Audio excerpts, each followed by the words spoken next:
Olá, meu nome é Estela Washington, sou aluna do curso de mestrado do NASP Engenheiro Coelho. É um prazer estar aqui esta noite. O professor Milton Torres é o meu orientador e nós estamos desenvolvendo um belo trabalho, cujo título está aí na tela, todos podem acompanhar. Análise dos princípios educacionais de Ellen White sob a perspectiva das práticas educacionais do século XXI. Esta autora que nós estamos pesquisando, Ellen White, ela tem uma bela citação sobre educação. Ela diz o seguinte: a educação que consiste no exercício da memória, com a tendência de descoroçoar, desanimar o pensamento independente, tem uma influência moral que é pouco tomada em conta. Ao sacrificar o estudante à faculdade de raciocinar e julgar por si mesmo, torna-se incapaz de discernir entre a verdade e o erro, e cai fácil presa do engano. Ellen White sempre trabalhou muito bem essa questão da educação. Em seus escritos nota-se que ela via a educação como algo superior, não simplesmente repetição de conteúdos, repetição de situações, muito pelo contrário.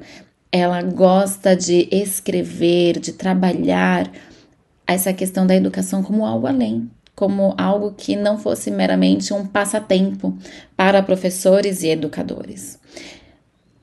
Contextualizando Ellen White, contextualizando quem é essa autora, ela nasceu em 1827, morreu em 1915 e ela é autora de mais de 90 mil páginas de material impresso, né, incluindo cartas, manuscritos. E apesar de não ter uma educação formal, ela se tornou fundadora, uma das fundadoras da Igreja Adventista do Sétimo Dia e do seu sistema educacional. Ela ajudou nessa formação, nessa fundação de uma grande rede educacional e da Igreja Adventista do Sétimo Dia. A ideia que Ellen White tinha sobre a educação, como foi dito agora há pouco, para ela a educação era mais do que um passatempo para professores despreparados e pais desqualificados. Seria antes uma carreira elevada, que requer cuidadoso preparo e intensa dedicação. Então vejam como ela tinha a educação como realmente uma preocupação, né? Um alto nível ali de preocupação. Ellen White ajudou a fundar as universidades de Andrews, Loma Linda, La Sierra e Avondale. Partindo para a segunda contextualização, nós temos o desafio de Kilgore and Christian. Então, eles, em 2017, publicaram um artigo falando um pouquinho sobre os princípios educacionais de Ellen White, se eles ainda eram vanguardistas ou eles eram inovadores, comparando com algumas tendências educacionais do século XXI. E neste artigo nós citamos 6 dimensões deste artigo, que é a neuroplasticidade, a personalização do ensino, a educação para o bem-estar integral, a metacognição, educação para a empregabilidade e a eutagogia. E além destas 6 dimensões que este artigo que o Guru Christian eles propõem, esse desafio de comparar essas dimensões que são as tendências educacionais do século XXI versus o que a autora ela trabalha, ela defende como princípio educacional. Além dessas 6 dimensões, vamos abordar a pedagogia do cuidado e a ênfase na inovação. Temos aqui, então, um problema tríplice que desenvolveremos aí ao longo deste trabalho. Será possível comparar os princípios educacionais que White sugeriu com as práticas educacionais do século XXI? Ela que já faleceu há mais de 100 anos, será que os princípios que ela escreveu, que ela defendeu, ainda se aplicam hoje? Casam, né? Esses princípios, eles casam com o que nós temos hoje de tendências educacionais deste século? Eles ainda continuam relevantes para a área educacional? Quais são as principais semelhanças e diferenças entre a visão educacional de White e o que se considera hoje como constituindo as melhores práticas pedagógicas? Temos aqui, então, os nossos objetivos deste trabalho, que é relacionar os princípios educacionais da autora referida com algumas das melhores práticas do século XXI.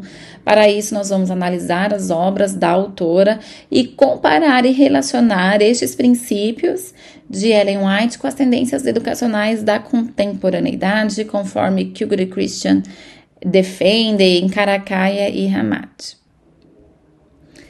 Para este trabalho, nós utilizaremos a metodologia do estudo de natureza qualitativa. Nós vamos nos focar na análise argumentativa defendida por Toulmin e Liakopoulos.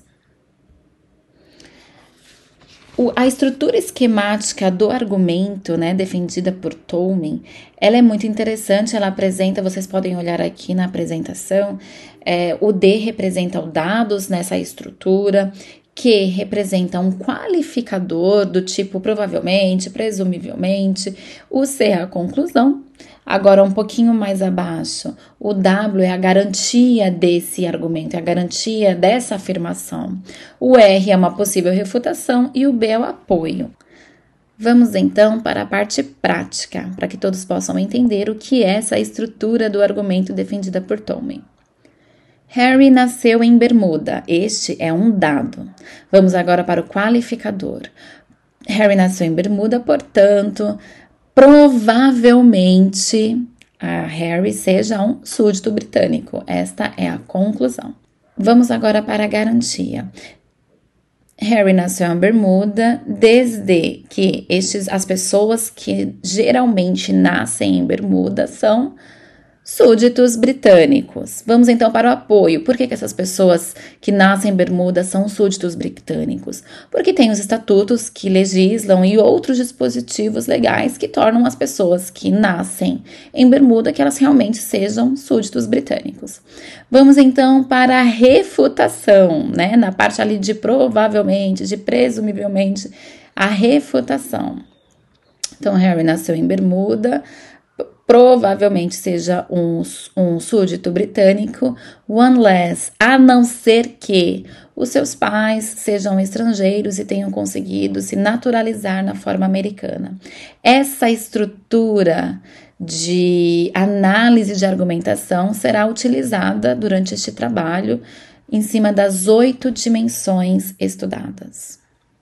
Enfim, essa metodologia ela consiste na comparação das declarações de White com a literatura corrente sobre as 8 dimensões, sob análise pela estrutura argumentativa de Toulmin, não a fim de verificar sua importância como argumentos válidos, mas para verificar sua correspondência e disparidade.